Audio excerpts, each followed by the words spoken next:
প্রস্তাব নিয়ে গিয়েছিলেন এবং মোহাম্মদ আলী জিন্নাহ অনেকটা নির্বাচী ছিলেন। তিনি এটার বিরুদ্ধেও আসেন নাই পরিষ্কারভাবে এবং এটার সমর্থনেও আসেন নাই, কিন্তু এমন ভাব করেছিলেন যে তার খুব একটা আপত্তি নাই। ইউনাইটেড বেঙ্গল মুসলিম মেজরিটি স্টেট তৈরি হতে পারে তার প্রধান আপত্তি আসে কিন্তু নেহরু এবং প্যাটেলের কাছ থেকে। নেহরু প্যাটেল সাধারণত ওনারা লড়াই করতেন রাজনৈতিকভাবে, কিন্তু বাংলাকে ভাগ করার ব্যাপারে কিন্তু দুজন একমত ছিলেন।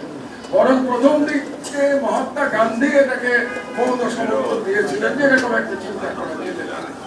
তো পরবর্তীতে কংগ্রেস বিশেষ করে নেহরু এবং গান্ধী এটার বিরুদ্ধে অবস্থান নেওয়াতে মহাত্মা গান্ধীও তিনি পিছিয়ে যান।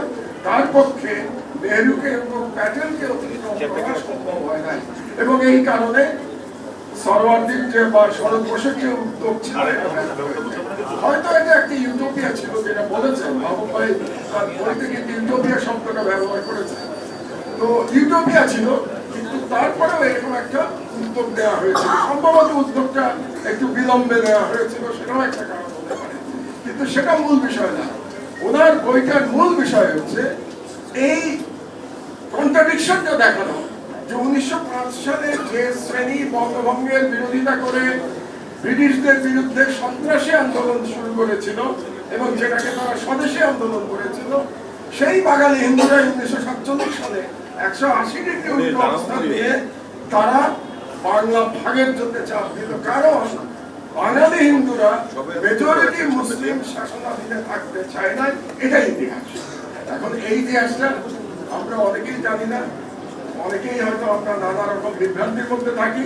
আমি মাহবুব ভাইকে ধন্যবাদ জানাই যে এই বিভ্রান্তিটা মিটিয়ে দেওয়ার জন্য তিনি একটি চমৎকার বই লিখেছেন এবং আমি আপনাদের সকলকে অনুরোধ করবো এই বইটি বিশেষভাবে পড়ার জন্য।